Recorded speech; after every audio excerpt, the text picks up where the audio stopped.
Čaute, vítajte pri tomto výklade.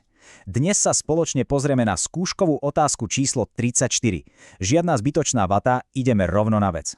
Téma síce znie dosť formálne, porušenie povinnosti členského štátu dodržiavať právo únie, ale v skutočnosti ide o mimoriadne praktickú záležitosť. Pozrieme sa detálne na to, čo sa presne stane, keď štát jednoducho nesplní to, čo mu z európskeho práva vyplýva. Tu je náš dnešný plán. Presne táto štruktúra zrkadlí logiku, ktorú chcú skúšajúci od vás počuť. Pôjdeme pekne po poriadku, dáme si úvod a právny základ, potom si rozoberieme kľúčový rozdiel medzi konaním a nekonaním, povieme si, kto presne nesie zodpovednosť, mrkneme na nepripustné ospravedlnenia, nezabudeme na judikatúru a na záver si to celé zhrnieme. Takže prvá časť, úvod a právny základ. Úplne základná otázka znie, prečo vlastne štát nesmie porušiť európske pravidlá. Všetko to stojí a padá na jednej zásadnej veci. Každý členský štát má absolútnu a bezpodmienečnú povinnosť dodržiavať právo EÚ ako jeden celok. Hovoríme o zásade lojálnej spolupráce, ktorú nájdete v článku 4 odseku 3 zmluvy o Európskej únii. A čo to reálne znamená pre prax? Štát musí európske právo rešpektovať, vykonávať ho a hlavne nesmie robiť absolútne nič, čo by ohrozilo jeho fungovanie.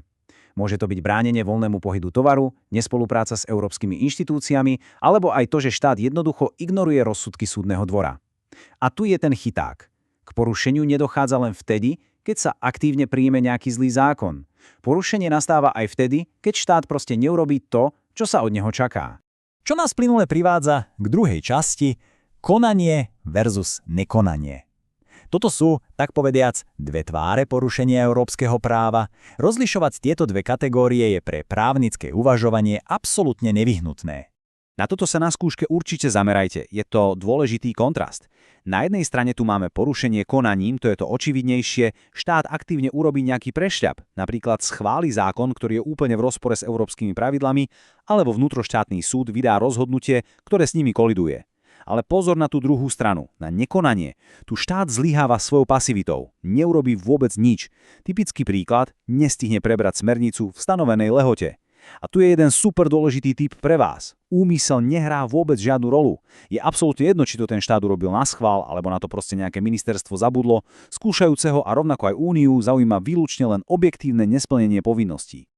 Posúvame sa na tretiu časť. Kto je za to celé vlastne zodpovedný? Znie to banálne, ale práve tu vznikajú na skúškach tie najčastejšie logické pasce. Bavíme sa o subjektoch ako parlament, vláda, rôzne ministerstvá, súdy, ale pokojne aj obce či regióny. Zapamätajte si toto zlaté pravidlo. Pred Európskou úniou vystupuje štát ako jeden jediný celok. Centrálna vláda sa nikdy, naozaj nikdy, nemôže brániť tým, že povie, viete, za to my nemôžeme, to spôsobil náš nezávislý súd, alebo za to môže táto malá obec v horách. Ak pochybí ktorýkoľvek verejný orgán, pre úniu to znamená len jedno, právo EÚ porušil samotný štát. A s týmto priamo súvisí naša štvrtá, mimoriadne obľúbená časť, neprípustné ospravedlenia. Inak povedané, pozrieme sa na výhovorky, ktoré na Európsku úniu proste neplatia. Všetky tieto argumenty, ktoré vidíte, sú historické pokusy štátov a všetky sú rázne prečiarknuté. Padla vám vláda, máte politickú krízu, príliš zložitý legislatívny proces? Alebo je štátna pokladnica úplne prázdna? To Európsku úniu nezaujíma. Nemôžete prísť a povedať, nestihli sme to prebrať, lebo sa ľudia búrili na námestiach.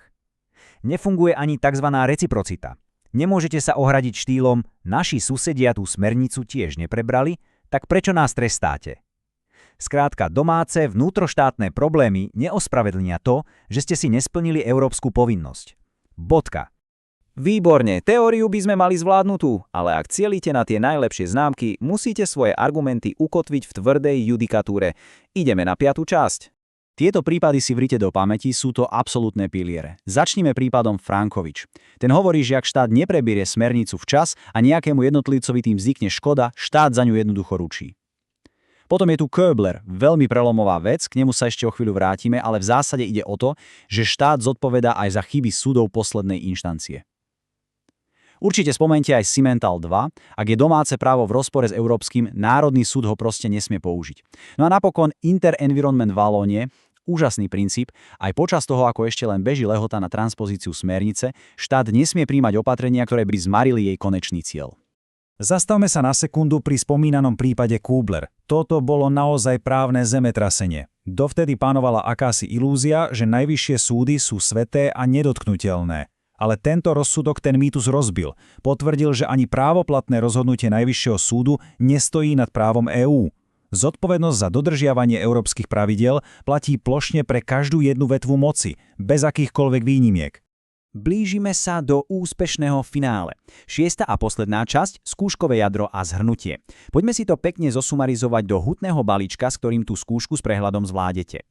Takže, tu je váš finálny checklist na zopakovanie. Krok číslo 1. Zásada lojálnej spolupráce jasne hovorí, že porušenie môže nastať tak aktívnym konaním, ako aj pasívnym nekonaním. Krok 2. Štát vždy zodpovedá za všetky svoje orgány ako jeden celok, nikoho v EÚ nezaujíma, že to pokazil nejaký regionálny úrad. Krok 3. Explicitne zdôraznite, že úmysel absolútne nerozhoduje a domáce ťažkosti nikoho neospravedlňujú.